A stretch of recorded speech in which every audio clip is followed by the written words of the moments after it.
Ladies and gentlemen, please switch off your mobile phones. The film is about to start.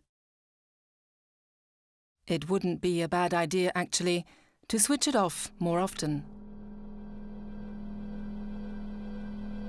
Wir haben gezeigt, dass hochfrequente elektromagnetische Felder die Gene schädigen können. Das ist wahrscheinlicher als nicht, dass durch Mobiltelefonieren Hirntumore hervorgerufen werden. We have to find ways to use this technology safely. We found out that most of the phones are very much out of the compliance. Hier wird versucht, einfach eine Forschung im Keim zu ersticken. We've been seeking in excess of $150 million. I think this industry is too big to fail.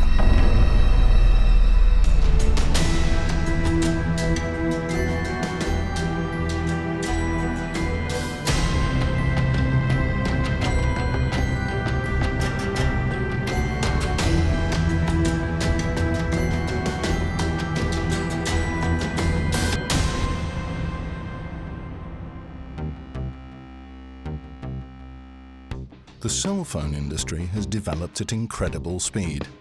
Today, it's one of the largest and most powerful industries in the world. The figures speak for themselves.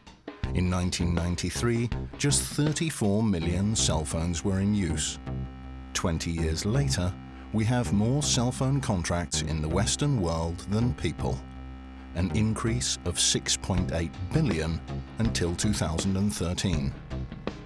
The levels of radiation from mobile communications have increased proportionately and continue to do so.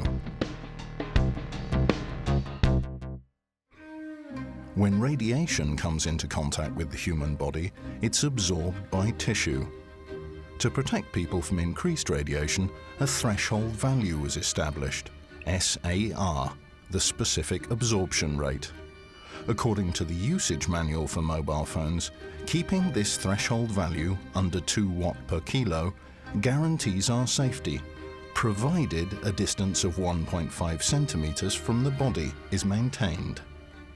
For further SAR information, we have to take a look at a website. Here we find an informational video. Let's see if this film explains why we have to keep our phones 1.5 centimeters away from our bodies. Mobile Kommunikation hat unser Leben verändert. Sie ermöglicht höhere Produktivität und Mobilität und führt zu mehr Sicherheit. Dieses Video ist eine Einführung darüber, wie die zuständigen Experten und Behörden die Sicherheit von Funkanwendungen sehen. Die Frage nach möglichen gesundheitlichen Risiken durch Funkwellen wird bereits seit vielen Jahren intensiv wissenschaftlich untersucht. Die Hersteller konstruieren und testen ihre Produkte so gründlich, dass alle erforderlichen Sicherheitsrichtlinien eingehalten werden. Weltweit hat kein wissenschaftliches Gremium und keine Aufsichtsbehörde die Schlussfolgerung gezogen, dass Mobilfunkfelder ein gesundheitliches Risiko darstellen. Machen Sie bis dahin unbesorgt Gebrauch von der mobilen Kommunikation und genießen Sie alle Vorzüge, die Ihnen diese bietet. The consumer still doesn't know why he has to observe this safe distance, but can feel reassured now, right?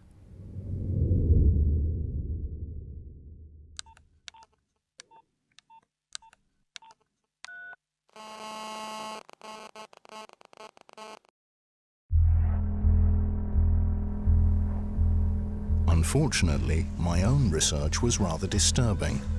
I'd heard of brain tumor patients in the US who were suing the entire mobile phone industry for damages. I'll never forget the 5th of February 2005, the day on which I was finally able to reach a private investigator, Bob, in the USA. It was he who ensured I would be unable to let this go.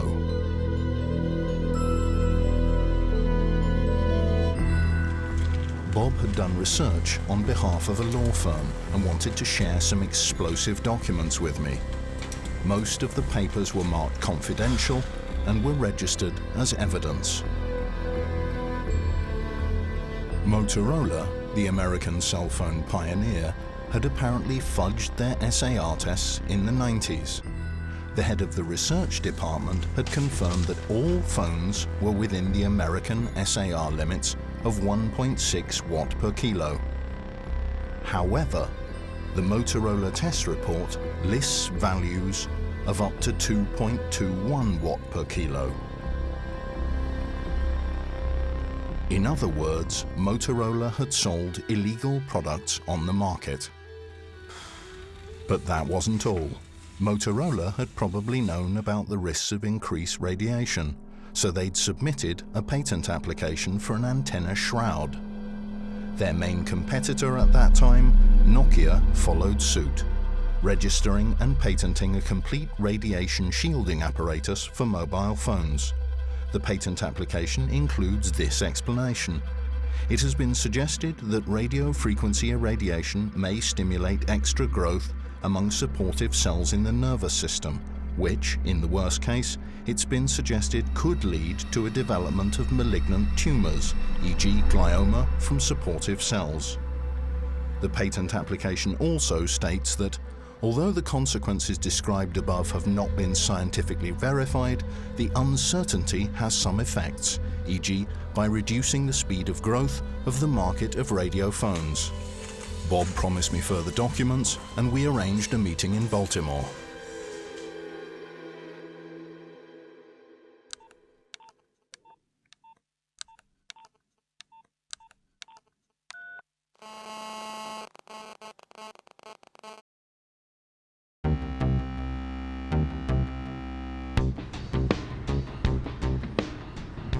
I still remember this moment very clearly.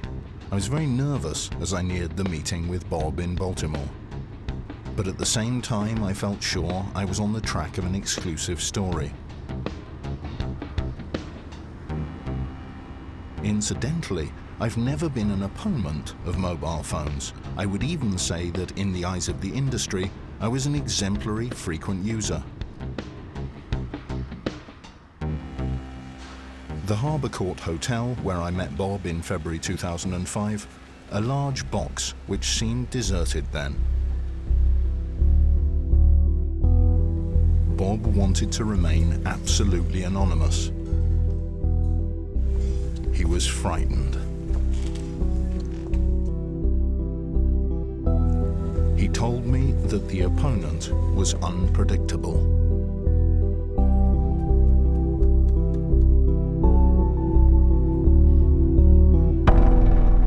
Then he handed me over several documents, the first of which a key document known to insiders as the War Game Memo. Marked confidential, it came from one of the largest and most controversial PR agencies in the world, Burson Marsteller, often called the Masters of Manipulation. Motorola had commissioned this strategy paper from the lobbyists after American researchers had discovered so-called DNA strand breaks triggered by cell phone radiation, the precursor to cancer. These findings were bad for business. Counter-strategies were required. The instructions of the lobbyists became more and more apparent to me.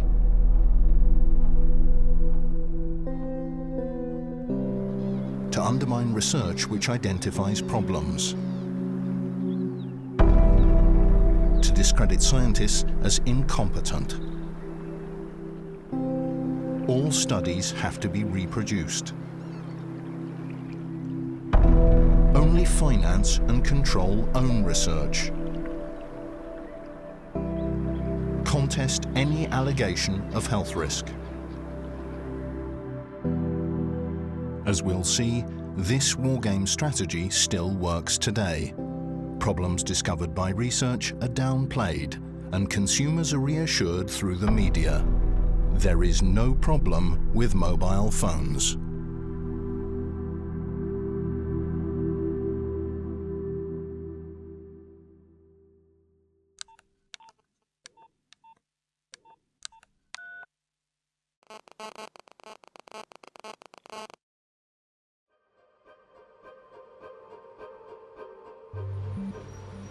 Already in the 1990s, the topic of health risks associated with mobile communications was an issue at the World Health Organization in Geneva.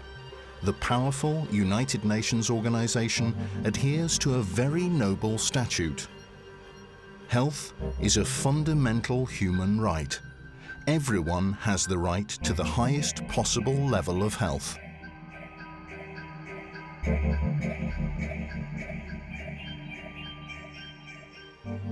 The visit to the WHO was my first research trip into the topic of mobile phones. The trip was because of the Australian Dr. Mike Repacholi. He had attracted my attention because, as a mobile communications researcher in Australia, he'd found problems which he then, as a project manager for electromagnetic fields at the WHO, had interpreted differently. My study was looking at transgenic mice that were predisposed to get lymphoma, and we found an increase in lymphoma from the radio frequency signals. And we spent 6 months going through that study to find out what we did wrong, because we thought, heavens, we don't know why there should be an increase in lymphoma, and we still don't know. The scientist questions his own research and even goes a step further.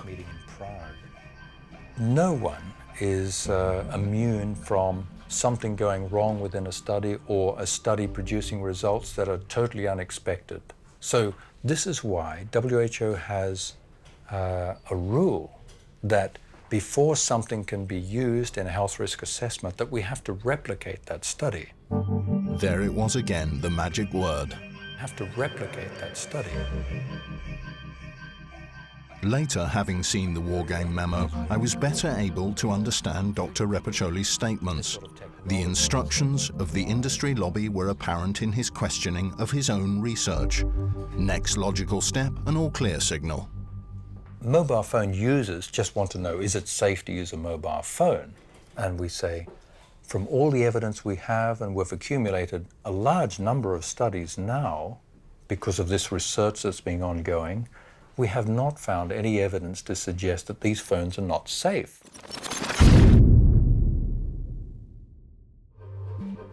That was the official position of the World Health Organization, presented and disseminated by a man who denied his own findings. In his role as WHO project manager for electromagnetic fields, the Australian toured the world for 10 years, pronouncing the harmlessness of mobile phones. I then wanted to ask the Australian where the funds came from. The answer was quite revealing. Your budgets, where do they come from? We have budgets that come from national governments, professional societies and industry. But the funding that comes from industry has to go into a separate pot, and then it's provided to WHO. We have a collaborating institution that will collect funds from all over and then just provide the money from WHO, and we don't need to know where it came from, or will we allow any influence from donors. So it's very important that we're not tainted by industries. That Dr. Mike Repacholi was not himself untainted was discovered by an American journalist, Louis Slessin, who had already been recognized as potentially dangerous in the Burson-Marsteller wargame plan. On the 5th of July, it was made public that Dr. Mike Repacholi, coordinator of the Radiation and Environmental Health Unit of the WHO, had received $150,000 a year directly from the cellular phone industry, plus additional funds for events, travel costs and fees. He had broken the rules of the WHO, which prohibit the receipt of money directly from industry. Dr. Repacholi didn't deny it. He retired from WHO in 2006 and works, now at least officially, as an industry consultant. He was actually one of the main instigators behind the introduction of SAR values in Europe. To position him at the WHO, as the voice of reassurance was a tactical masterstroke by the cell phone industry. But who actually makes up the mobile phone industry? Well, there is a powerful industry association, the CTIA, based in Washington, D.C. The CTIA is an organization of all the major industry players, to which the most significant companies from wireless communication were added a few years ago. As a result, the association is now called CTIA, the Wireless Association. In 1993, it was the CTIA which initiated the largest mobile phone research program ever, with a budget of $25 million.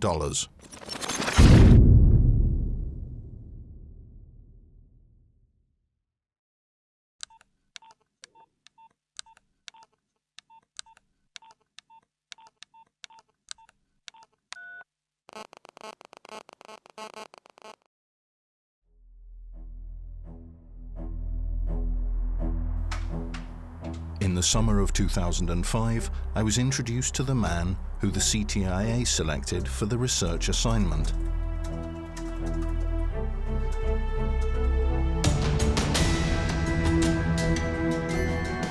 Dr. George Carlo. The medical scientist and lawyer founded the Wireless Technology Research Institute, WTR. He was supposed to supply scientific proof that cell phones are harmless. But the industry chose the wrong man, someone who still works to uncover the truth today. You have studies that show problems or potential problems and studies that are inconclusive. Now, the industry spins the science and they put it out there for public consumption as though these studies are evidence of safety. It is scientific fraud. Dr. Carlo knows what he's talking about. The problems which he and his teams found were supposed to have been covered up, but instead Carlo went public. On the 20th of October 1999, ABC's popular evening news led with his findings. This is World News Tonight with Peter Jennings. Good evening. We're going to begin this evening with a subject that sooner or later recurs to millions of people who use cell phones. Are they safe? Can you get cancer from a cell phone because it's so close to your head? Almost 400 million people in the world, 80 million people in the U.S. are using cell phones now. The cell phone industry has always said they're safe. But now, in an exclusive report compiled by ABC's Brian Ross, the man who was in charge of the industry research program says this is not necessarily so. 6 years after the cell phone industry gave him $25 million for scientific research it hoped would prove cell phones safe, Dr. George Carlo has come to this conclusion. We've moved into an area where we now have some direct evidence of possible harm from cellular phones. I'm on this thing every day. Breaking ranks with the industry and incurring criticism even from one of his own colleagues on the study. Dr. Carlo tells ABC News research he oversaw suggests two potential problems: genetic damage, which can be a precursor to cancer and other diseases, and an increased risk of a rare type of brain tumor.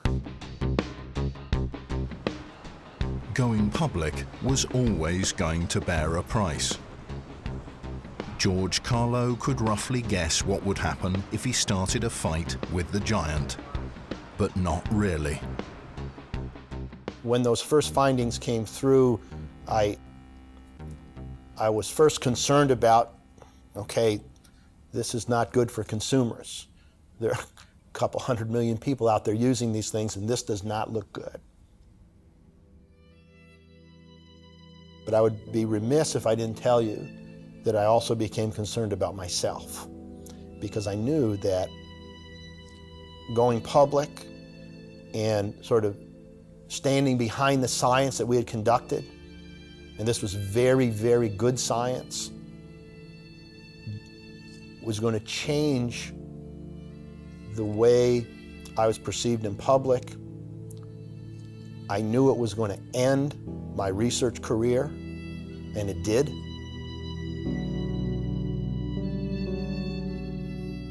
I didn't expect that it was going to have the impact on,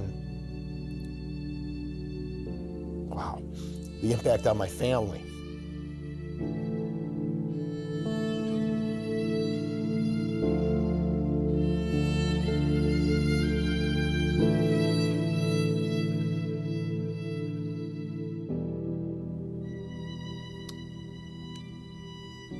And I think that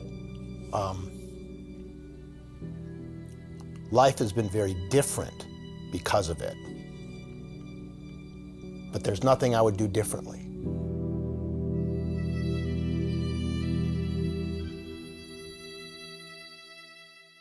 Shortly after we had the first findings that were negative and began talking about them,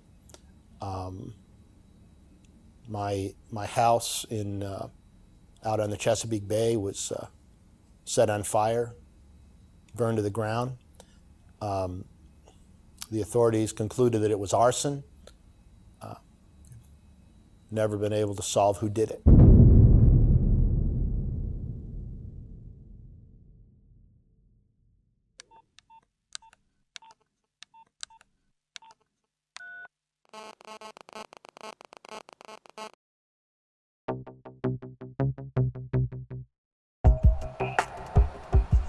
Dr. George Carlo disappeared for a time, continuing to work unnoticed behind the scenes.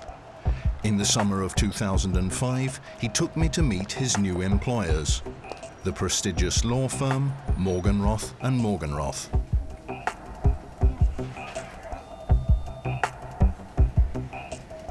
This law firm, by now in charge of the largest compensation proceedings ever against the mobile phone industry, had made a brilliant and delicate move by engaging Dr. George Carlo as a consultant. The legal action wasn't only directed against various mobile phone manufacturers such as Motorola, but also against Dr. Carlo's former employer, the Global Industry Association, the CTIA. A rapidly growing tumor that Dr. Bratbar... With Dr. George Carlo on the team, the law office was prepared to invest millions of dollars in the lawsuits.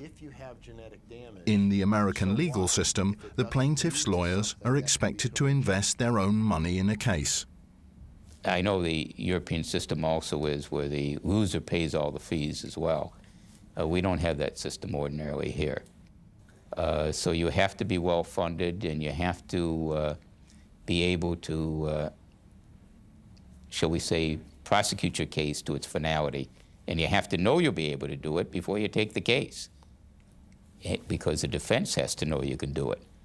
If they think that you are reluctant to proceed to the end, or if they think, as I said before, that you're not funded, or you don't have the expertise or the firepower, that's a wonderful weapon for them.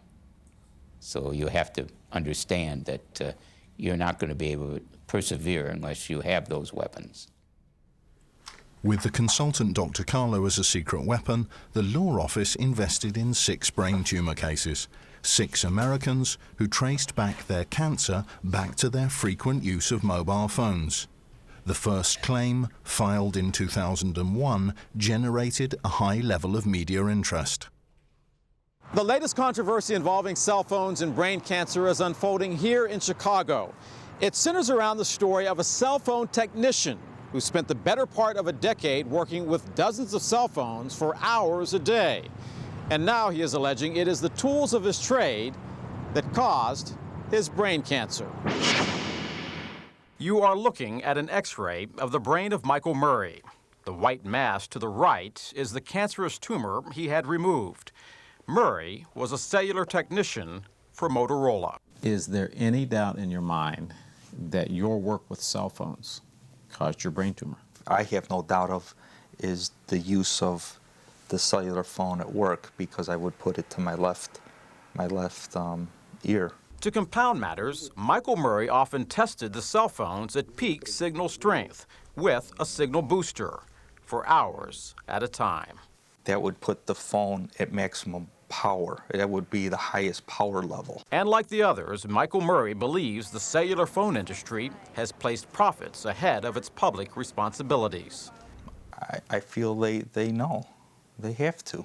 In this fact statement to the I-Team, a cell phone industry spokesman states there is no public health threat from the use of wireless phones. He points to the industry's $25 million five-year commitment to study the issue. The deliberate misrepresentation of his findings was something that Dr. George Carlo knew very well.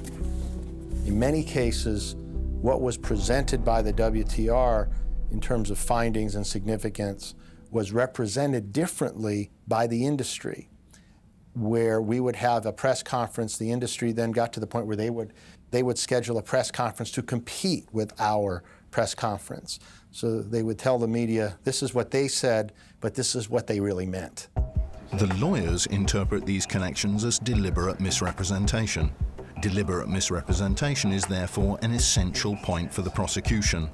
The research findings, which were collected by Dr. George Carlo over 6 years, could prove very expensive for the mobile phone industry. In each case, we've been seeking in excess of $150 million. Why that high? Well, these are serious injuries that are causing damages both to loss of income, to medical bills, and as well as pain and suffering. So those categories, we think that based on these severe injuries, that there should be severe damages. In addition, you can get special damages of punitive or exemplary damages, which are because of the seriousness of the intentional acts of the cell phone industry. We're alleging that they intentionally misrepresented, misled these plaintiffs as well as the public by indicating that there was no negative or ill effects of cell phone usage when in fact they knew that that wasn't true.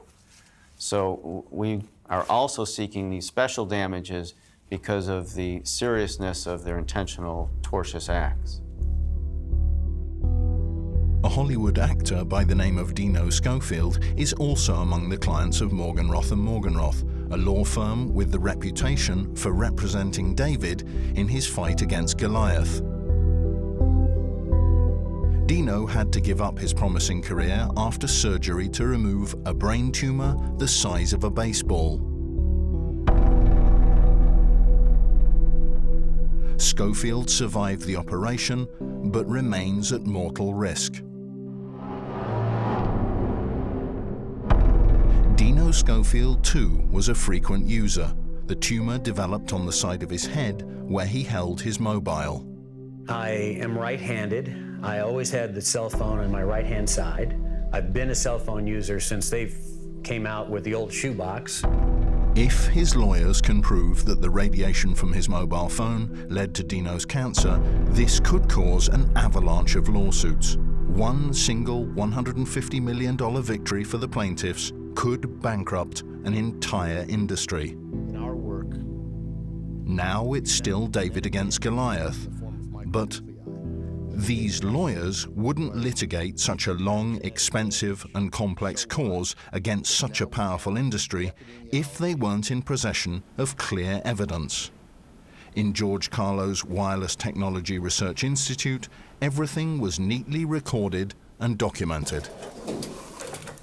These are all the documents that have been accumulating since 1993, and we're making sure that they're all kept in a very safe place. Of course, it's important because these documents are going to be critical to the litigation, to the behavior of how certain people acted during that time. But more importantly, it's important to have a history of what happened over the past 15 years with regard to this very important issue. Dr. Carlo's documents represent in some way the history of mobile phone communication research. A lot of work for the court covering a long period of time.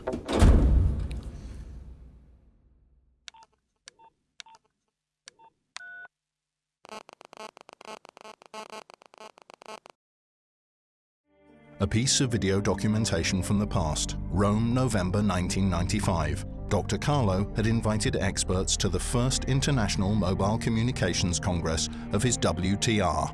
The theme bringing us together for the next 3 days is at once simple and complex.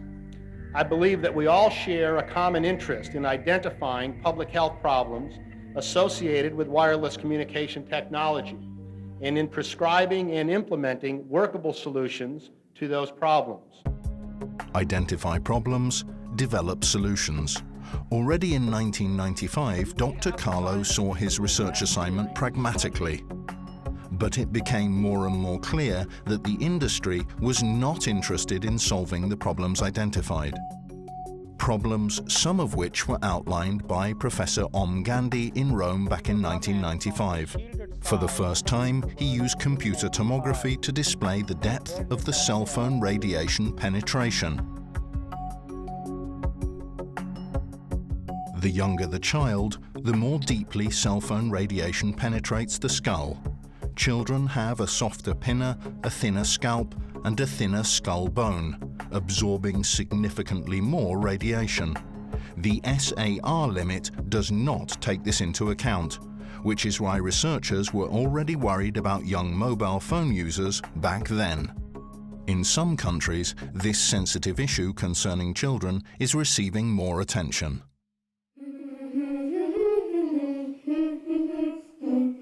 This is the way we go to school, go to school, go to school. This is the way we go to school on a cold and frosty morning. This is the way we use our phones, use our phones, use our phones. This is the way we use our phones on a cold and frosty morning. This is the way we dose ourselves, dose ourselves, dose ourselves. This is the way we dose ourselves with microwave radiation. This is the way the tumour grows, tumour grows, tumour grows. This is the way the tumour grows, time to leave the warning. Radiation is invisible.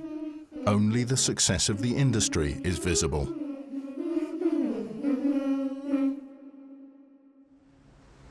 The technological revolution rolls on unstoppably, and people are in love with their smartphones.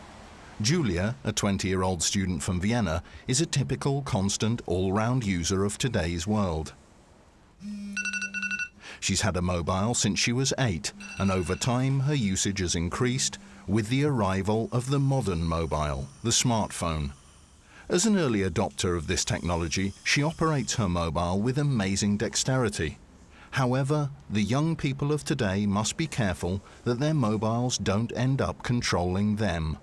FOMO, the fear of missing out, is now a widespread phenomenon. According to a British study, today's average mobile phone user looks at their mobile 285 times a day. The figures from studies in Germany and America are similar. Even while meeting family and friends, mobile phones stay on. It's become increasingly seldom to switch off.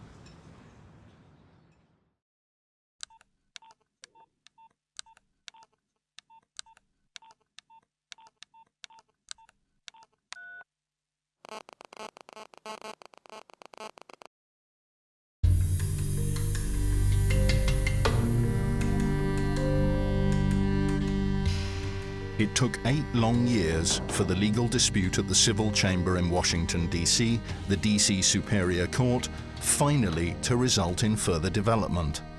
8 years during which Dr. George Carlo had tirelessly pulled strings behind the scenes. 8 years of continuous exchange of confidential information with me.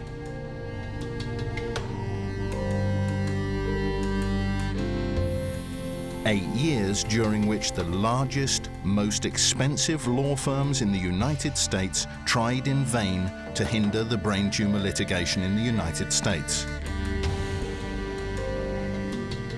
For the mobile phone industry, the events in Washington are about survival. Insiders speak of $1 million a day in costs and fees for the industry's renowned global law firms.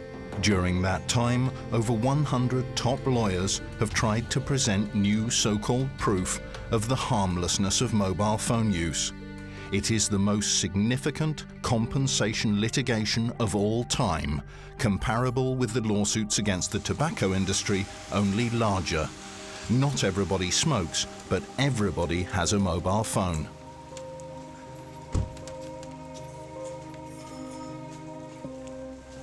I finally met Dr. George Carlo again at the beginning of December 2013. Hey, George. How are you, my friend? Welcome to Washington. Thank you. Come in. Good.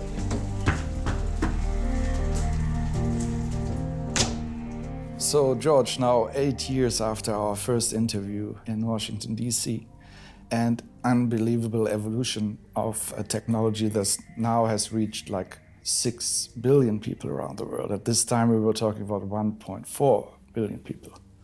Many of the people use 2 phones. In the Western countries, we have like more phones than members of the population.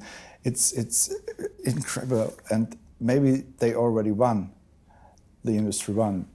Well, I mean, the impact, of course, you know, those devices change lives, most lives for the better. You know, people run businesses from those devices. So the simple phone that we were studying back in the 90s doesn't even exist anymore. You know, it's so that the force of the technology has really imprinted itself in everything around the world, in business, in politics, in education. So this is one of the reasons why something like this litigation, there's so much inertia, because you're up against forces that are unprecedented. Of course, none of the scientists is so unworldly not to have noticed people's ubiquitous fascination with mobile communication. But unfortunately, there is another side to the coin. Cancer is a group of over 100 diseases characterized by abnormal, uncontrolled cell growth. In a healthy body, cells grow, die, and are replaced in a very controlled way. Damage or change in the genetic material of cells by environmental or internal factors sometimes results in cells that do not die and continue to multiply until a mass of cancer cells or a tumor develops. Most cancer-related deaths are due to metastasis, malignant cells that penetrate into the circulatory system and establish colonies in other parts of the body. Great advancements have been made, but cancer is still the leading cause of death for people under the age of 85. In the United States, 1 in every 4 people die from cancer. Really, Klaus, you have like a dichotomy. You have the truth of the matter is sort of in the gray area, and you have one opinion on one side, which is that there are some serious dangers here, and you have another opinion on the other side, which is there are no problems. And what gets reported to the public is that you have 2 differing opinions. Therefore, they cancel each other out, and there's not a problem. That's not the case. We know that there are effects. You know, there are thousands and thousands of people around the world who are electrosensitive. There's no doubt that there's a link between these, you know, information-carrying radio waves and the symptoms of electrosensitivity. There's no question about that.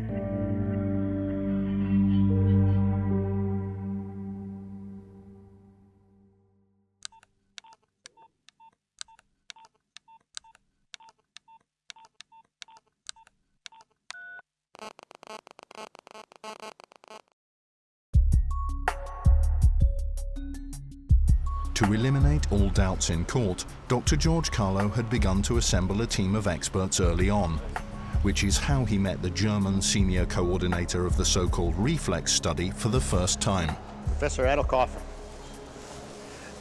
Nice to meet you. Nice to meet you, Good sir. to see you. It's a pleasure. So, I've heard a lot about you, well, and it's a pleasure for me to meet you here to talk with you. The laboratory of the Medical University of Vienna published alarming findings in 2004. Cell phone radiation can damage structure and function of human genes, already far below the legal SAR limits of 2 watt per kilo. the reflex study clearly demonstrates that the legal SAR limit was not adequate to protect consumers. The damage to DNA more or less provided confirmation of Dr. Carlo's research. Sometimes, some of these genes undergo a change. The nucleus then sends out abnormal orders and the cell goes wrong. It multiplies uncontrollably and takes on a life of its own. Each new cell produced contains the same defect. The cells proliferate chaotically and form a tumor. This process may be short, but is often long. 10 to 30 years may separate the birth of a first abnormal cell from the appearance of a tumor of about 1 cubic centimeter. The researchers were agreed back then that action needed to be taken urgently for the protection of consumers, but the mobile phone industry preferred to conduct research according to its own rules. If we cannot change the ratio between industry-controlled research and independent research, not much can be changed. It will go on another 10, 15 years. And if we are unlucky, in a very unhappy situation, then the problem cannot be hid anymore because the interval is long enough to show whether the cancer rate, the brain cancer rate increases or not. But what a catastrophe that we are in the position to run with open eyes into a field experiment, not knowing the possible outcome. Isn't that a catastrophe?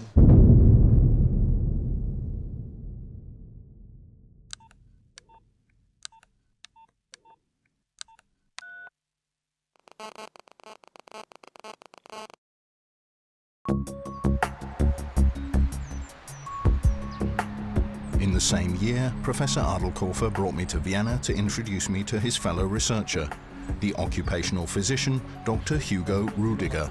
The two experienced researchers were surprised that the warnings of their reflex study had not been taken seriously.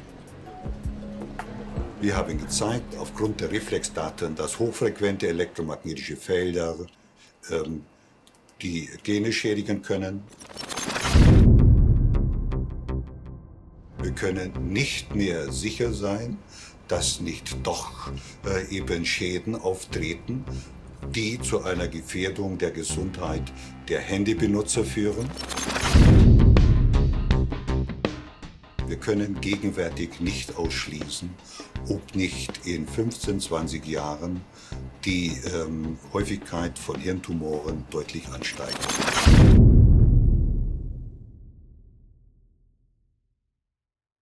Nehmen wir doch die Hinweise bei den elektromagnetischen Feldern jetzt ernst und warten wir nicht noch 40 Jahre, bis wir vielleicht was sehen. The warnings of the scientists annoyed the industry. It was a clear message. Maybe too clear? The follow-up study to reflex was not approved. There was even an unprecedented smear campaign against the scientists.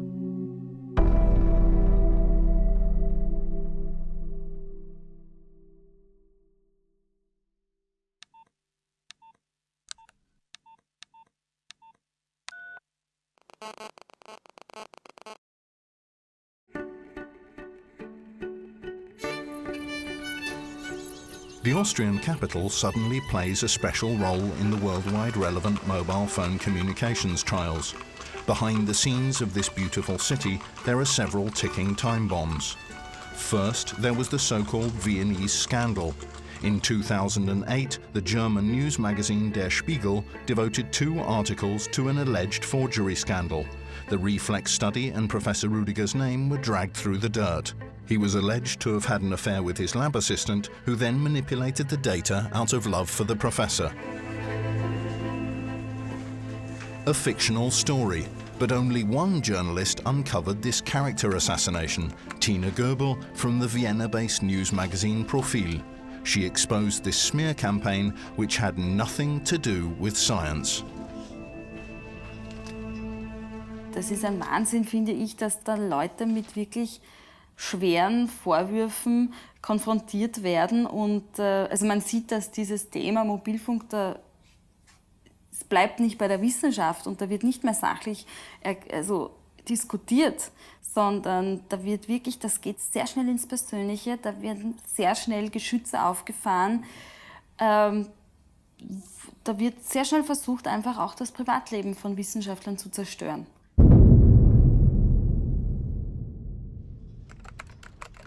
Her article Strahlenschmutz uncovered this scandal, much to the amazement of many fellow journalists.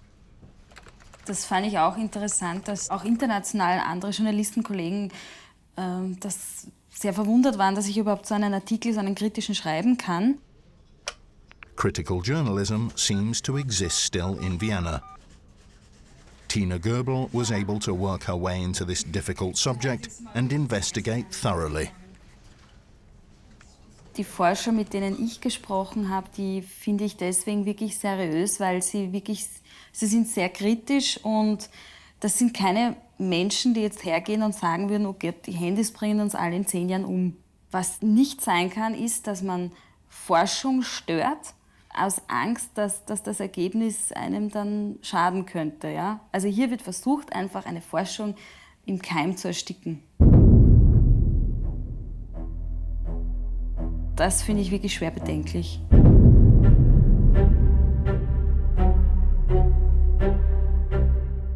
Tina Goebel belongs to those experienced journalists who receive confidential information from a broad network of contacts. She's aware that the litigation against the mobile phone industry has entered the last round and that 2 scientists from Vienna play key roles in it. Ich bin auch sehr gespannt, was bei diesem Prozess herauskommt. Ich kenne ja diese Protagonisten jetzt schon seit Jahren und habe miterlebt, wie es denen erging. Und weiß auch von Forschern, die wirklich da auch dran waren, die gesagt haben, ich möchte nie wieder irgendwas mit Handystrahlung forschen, denn wenn ich da drauf komme, dass das gesundheitsschädlich ist, dann zerstört mich die Lobby. Also da gibt es wirklich schon seitens der Wissenschaftler Bedenken, die einfach diese Forschung nicht mehr anrühren wollen. Das ist mittlerweile wie ein heißes Eisen, weil die Angst haben, dass sie da nicht nur wissenschaftlich, sondern auch teilweise persönlich zerstört werden, so wie man es da in Wien erlebt hat.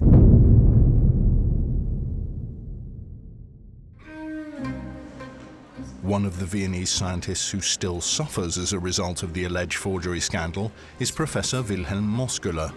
The cancer researcher had to face accusations from the rector of his university because in the same Viennese lab he arrived at similar results as his colleague Dr. Rudiger. Professor Moskuller is on the track of cancer risk caused by mobile phones. He's only able to continue his research because the General Accident Insurance Institution, AUVA, funds it. Es geht hier nicht für oder gegen Mobilfunk. Es geht nicht um die Frage, ist es jetzt schädlich, ja oder nein. So kann man ein Problem nicht beantworten. Sondern es geht einfach darum, dass man die Dinge, die uns die vergangenen Experimente aufgetischt haben, verstehen lernt, indem man sie weiter nachuntersucht.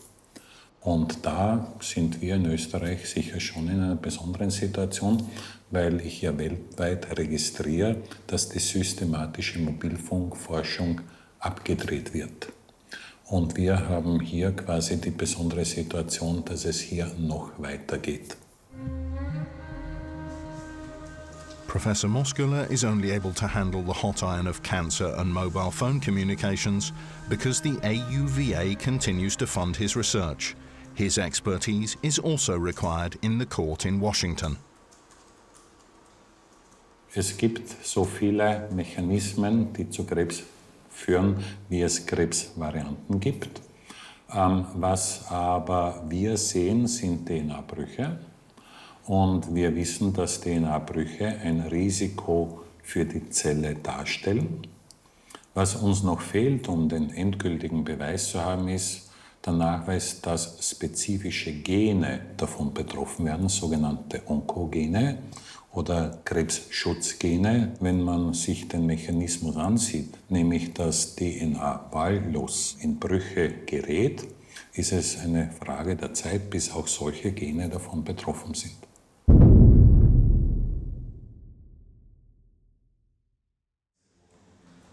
the scientific search for cancer caused by mobile phone radiation, the team of Professor Moskola is reinforced by an engineer of the AUVA, Dr. Hamid Molla Jafari, as well as the globally renowned head of the Institute for Environmental Hygiene at the Medical University of Vienna, Professor Dr. Michael Kundi. Professor Kundi has researched in the field of electromagnetic radiation at the University of Vienna for over 30 years. He, too, was called to Washington on account of his experience in this field. Within the framework of the risk studies, the funds from the insurance group enable the use of the latest methods from criminology, forensics. Dozens of saliva samples were taken from test subjects before and after exposure to mobile phone radiation in a lab. These samples should yield new findings about the changes of genetic imprints. Findings which Professor Kundi was able to define while under oath to the industry's defense lawyers with a clear conscience. Meine Grundaussage war, dass es wahrscheinlicher ist als nicht, dass durch Mobiltelefonieren Hirntumore hervorgerufen werden.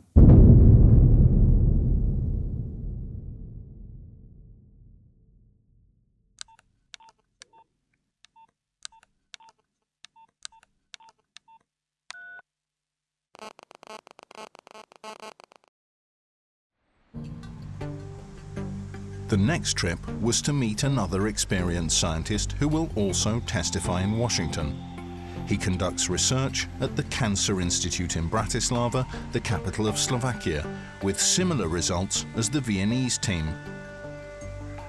We meet up with the Russian professor Igor Belyaev, a radiation expert who once conducted secret research on the effects of radiation for the government in Moscow. Later on, he went to the University of Stockholm. But after disagreements because of his critical attitude to mobile communication, he had to change to Slovakia. Here, he's surrounded by a team of young researchers and advanced computer systems that allow for targeted analysis in the field of cell research. Professor Belyaev, too, has experienced the discrediting of and interference in his work.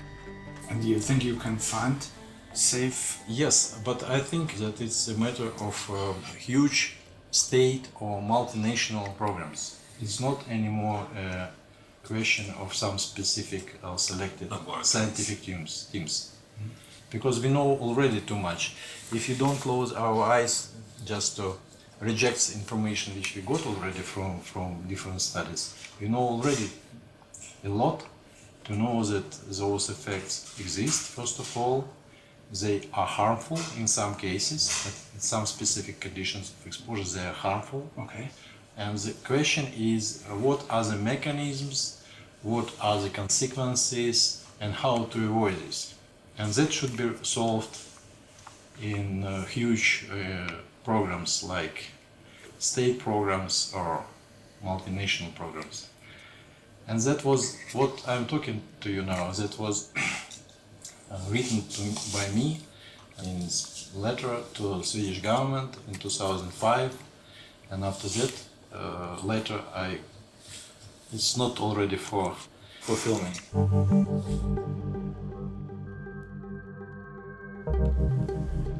Instead of following his recommendations, he was required to find a new job. Here too, the same pattern occurred. Researchers who could damage a growing industry were not wanted.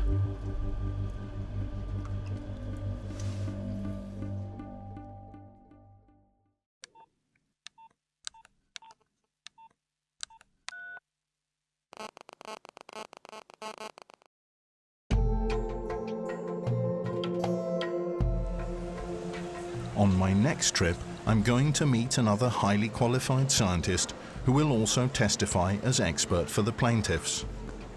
The Greek professor Dimitris Panougopoulos conducted research on cell phone radiation over the last few years and established a particular model in his studies.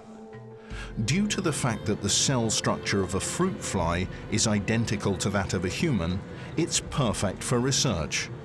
During its lifespan of a month, the fly goes through all relevant stages of life.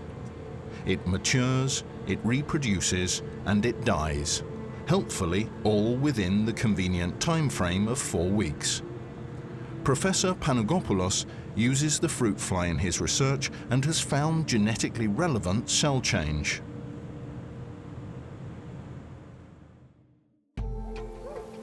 I meet up with Dimitris Panagopoulos at the foot of the Acropolis. Like most people here, he's very attached to his home. He confides in me that he should actually leave Athens. He's been victimized because he published work critical of the health hazards of mobile phone communication. He still draws his salary as university professor, but he's no longer allowed to research. His findings are unwanted.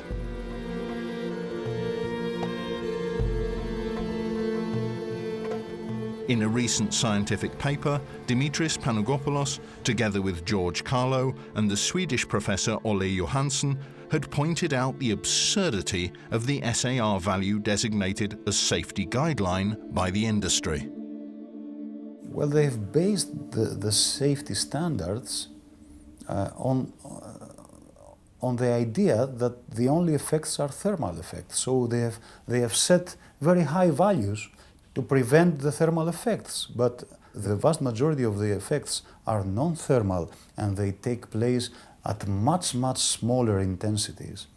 And so the safety standards, they do not protect us from these non-thermal effects, because these effects, they take place at values within the current safety standards. In fact, the professor has had a dream career. He's received many awards for his talent as a researcher. Cambridge University numbers him as one of the top 100 researchers in the world.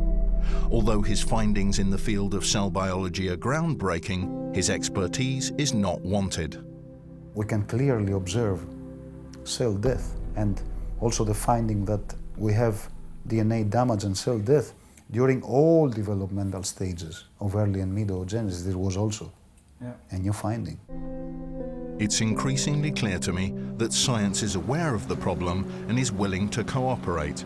But the industry is unwilling to acknowledge either the problems or solutions. This would be an admission of guilt and thus a certain defeat in the ongoing lawsuits.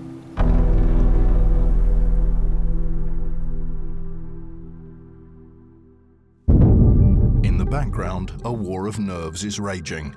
The industry lawyers called on the court to exclude the experts from the trial, among other things on account of generally not accepted research methods.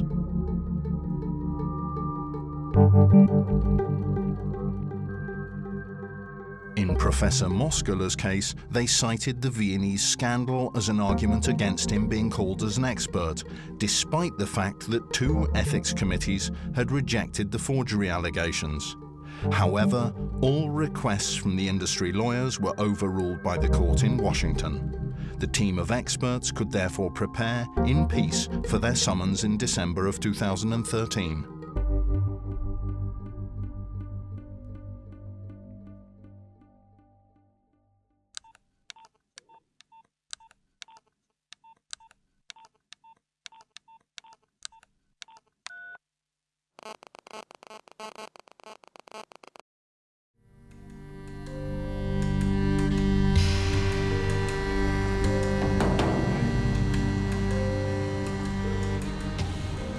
For me and my team, the trip to Washington was like a relief after the long period of waiting.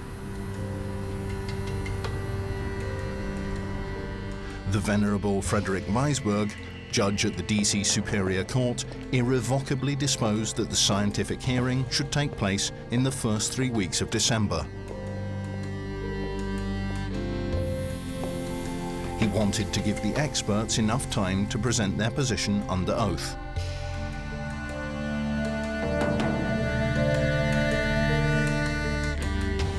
A camera crew was not admitted at court. I was only allowed in the courtroom as an observer.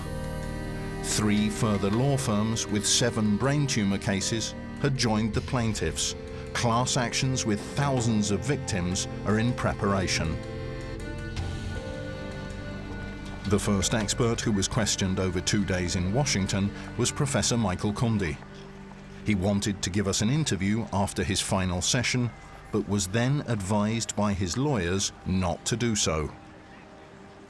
I was told that as litigation was ongoing, no one wanted to take any risks. There is too much at stake because the entire mobile phone communications industry was in the dock. The result of this hearing will affect the whole world of mobile phone communications. But aren't they too big to fail anyway? I think this industry is too big to fail.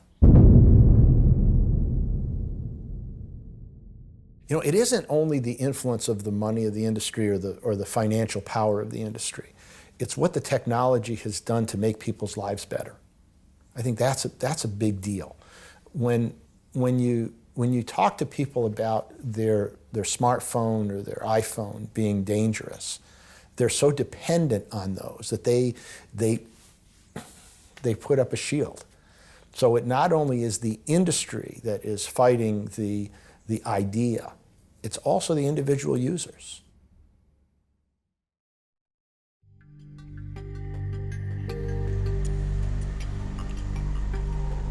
The next expert witness is Professor Moskala, who's arriving in Washington by train from New York. Like all the other experts for the litigation, Professor Moskala was advised not to get in contact with the other scientists.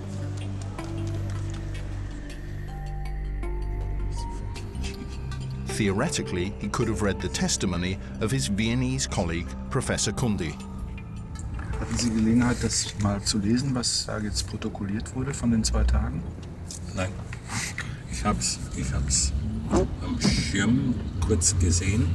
Ich habe bei Kunde kurz reingeschaut, aber allein Kunde-Transkript ist über 100 Seiten. Ja, das denke ich mir. Und ich habe WO gegeben, weil ich damit beschäftigt war, meine eigene Deposition noch zu studieren und zu lesen. There are some of us who have been around the issue for 20 years, so that as new information comes out, we're able to assimilate it and integrate it over time. And that is something that is a much easier task than the judge has, because the judge has to figure this out. For some of us, we've worked on it for 20 years. There are others who have worked on it for 30, 40 years. The judge has to figure it out in 3 weeks. Professor Moskala, too, was supervised and shielded by lawyers during the hearing. Generally, this event is being kept from public scrutiny. The press is unwanted. There is simply too much at stake. Worldwide, the industry has turnover of around $17 trillion.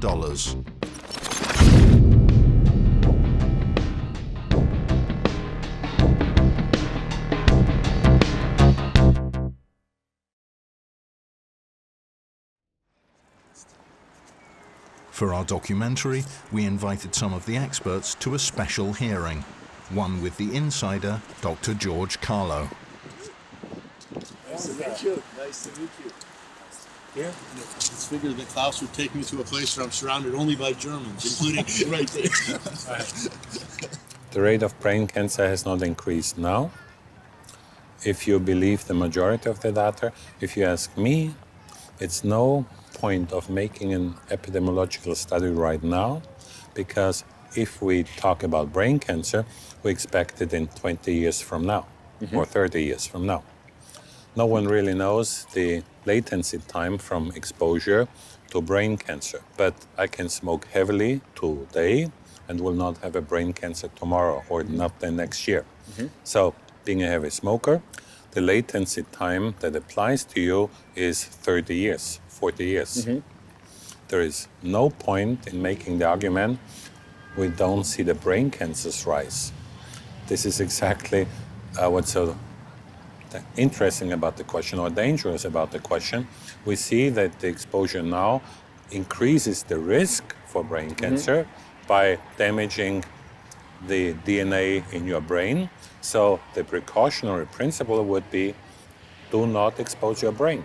You don't have to quit with your mobile phone, just quit with exposing your brain cells. What I experienced during the hearings as a listener in the room made me feel rather optimistic.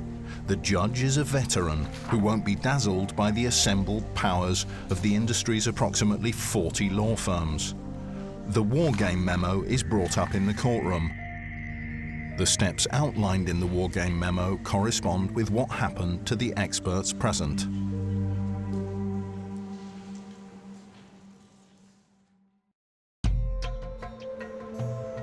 That evening, a very special meeting takes place. Professor Dimitris Panagopoulos has always been a great admirer of Dr. George Carlo's work, but they had never met in person. After all this time, look at this, look at this.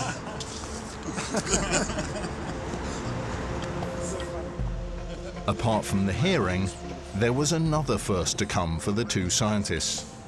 Besides their fight for the truth, they have something else in common: their love for music.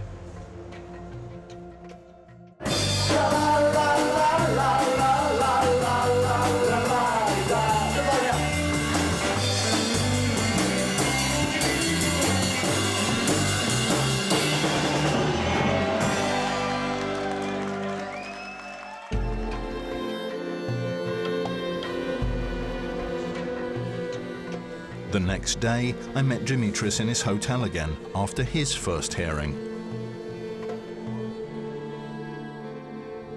On our way to the Einstein Memorial, he described his appraisal of the hearing.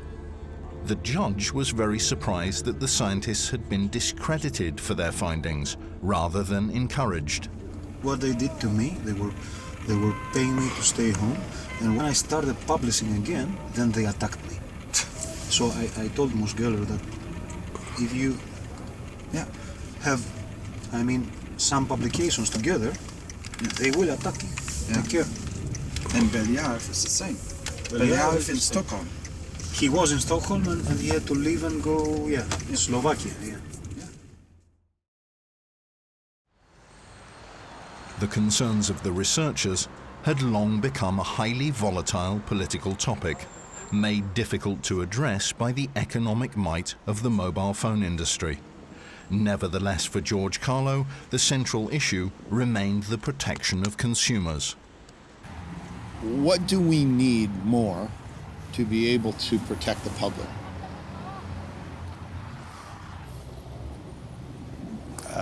I think that the authorities, politicians, they should listen more carefully. They should not ignore these matters.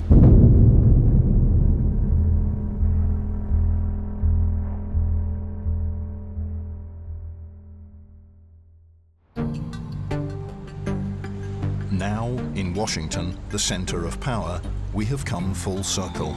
Should Judge Weisberg at the Civil Chamber decide that the research must be taken seriously, this will have direct political consequences. Maybe now, on a judge's orders, scientific evidence would have to be taken seriously, whereas before it merely stood in the way of the growing mobile phone industry. Until now, where there was no problem, there was no need for solutions. 12 years after the filing of the suit of the long-dead brain tumor victim Michael Murray, the industry's house of cards could collapse right here in Washington, the place where so much history has been written.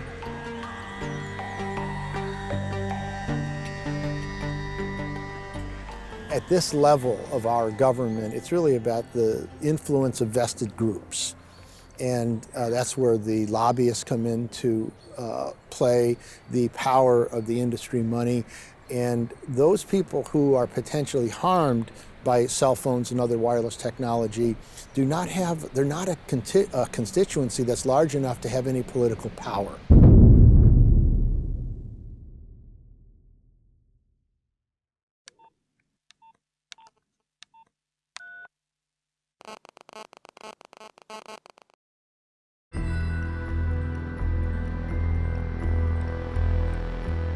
In the summer of 2014, I went to the second largest city in France, Lyon, the city of the famous and imposing four-towered basilica of Notre-Dame de Fourvière.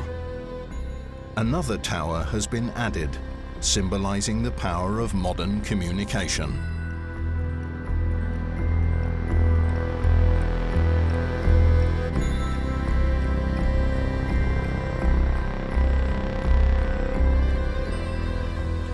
Lyon is home to the International Agency for the Research of Cancer, IARC, an important branch of the World Health Organization.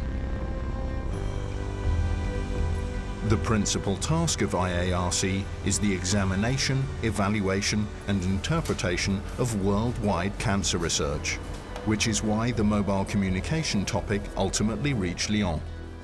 Researchers believe that 40 to 50% of all cancer cases could be averted if scientific findings also led to direct intervention.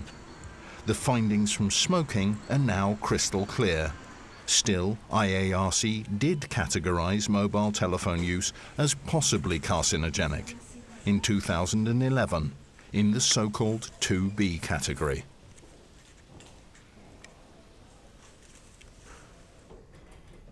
The director responsible, the American-trained Dr. Kurt Streif, experienced firsthand how divisive this issue is during his 12-year career at IARC.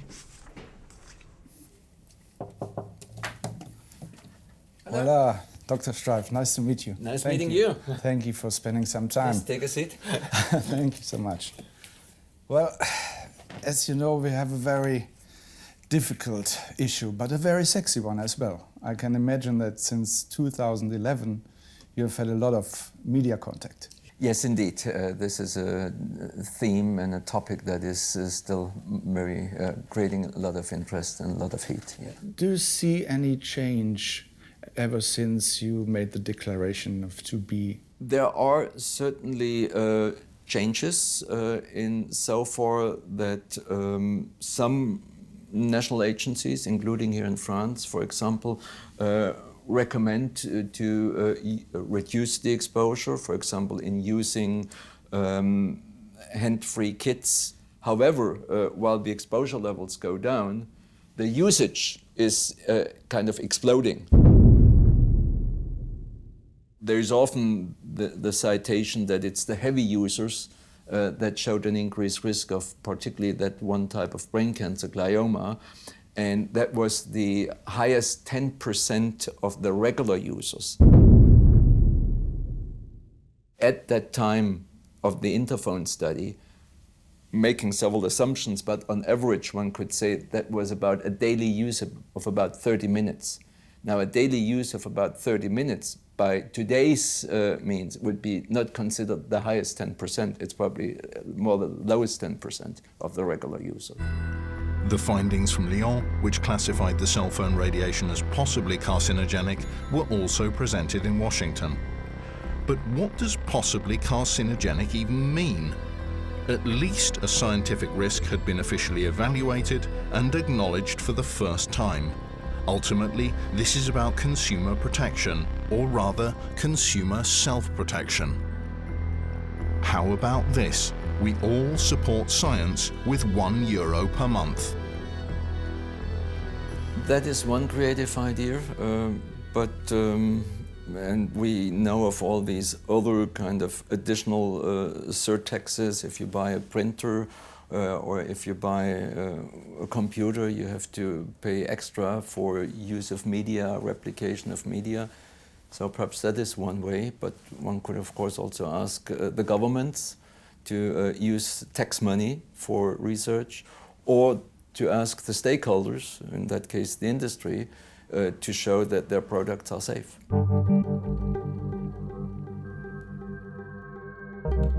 The industry has never proved that their products are safe. On the contrary, the industry always made the consumer feel safe.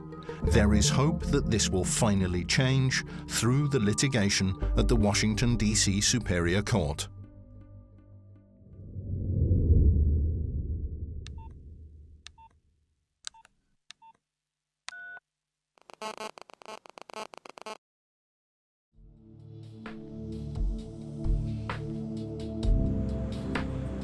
While the proceedings in Washington continue, and as yet no ruling has been issued, I flew to Oulu in Finland. A newly founded Finnish company has offered Dr. George Carlo the chance to join their scientific advisory board. The two founders, Pasi Niemi and Marko Kankala, were willing to supply information about a technical innovation which, according to George's interpretation, could help to defeat the industry with its own weapons.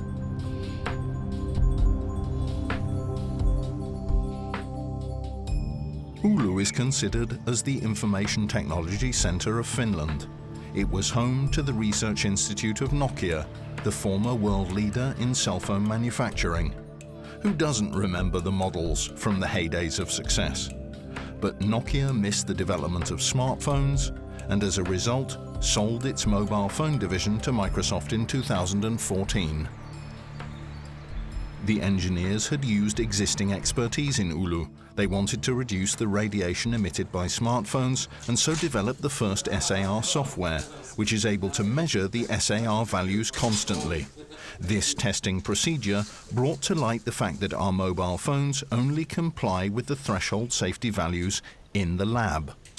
When we then measure the SAR according to the specs, of course they were very much in compliance.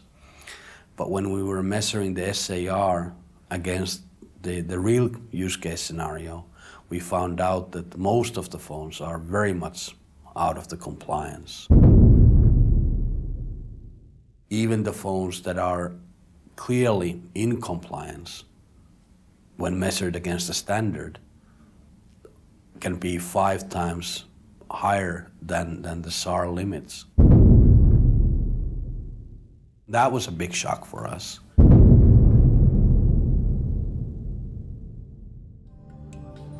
Those measurements show the increase in the SAR values, especially disregarding the safety distance of 1.5 centimeters. Who maintains this distance anyway? Most consumers carry their device next to their body, exposing them to increased radiation. As their next step, the engineers focused on the development of a possible solution. The solution is very simple. We're proactively monitoring the power level of the phone and how much it is radiating, if it is sending data. And if it looks like that the radiation levels will exceed what we want them to be, we can simply cut off the data. So very simple example of this is that you have your phone in your pocket, you walk into an elevator, and you are about to receive an email. So now our software detects that, okay, you're in an elevator, the RF emission level would be higher than what you should be exposed to. So we cut off the data, and then once you step out of the elevator, we enable the data back on. So for you as a user, you just cut off one of those high radiating moments, and instead of getting email in the elevator, you are getting it 5 seconds after you step out of the elevator. So really, you're not giving anything away. It's just the software is cutting off and taking off those places where you would be exposed. Whether in the future an app can actually protect us is still being determined. In any case, the Finnish test procedure could well defeat the industry using its own means. A certain George Carlo will make sure of that.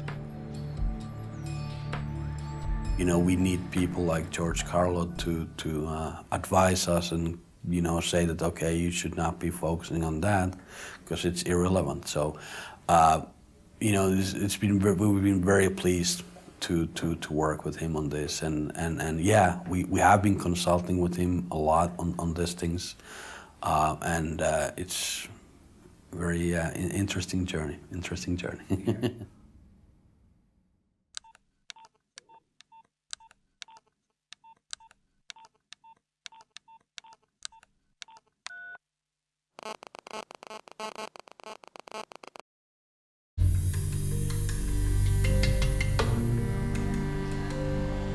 In the late summer of 2014, I came back to Washington. My informants had advised me to because something was going on. And indeed, on Friday, the 8th of August 2014, Judge Weisberg issued a ruling. Each brain tumor case has to be tried in front of a jury. The main charges are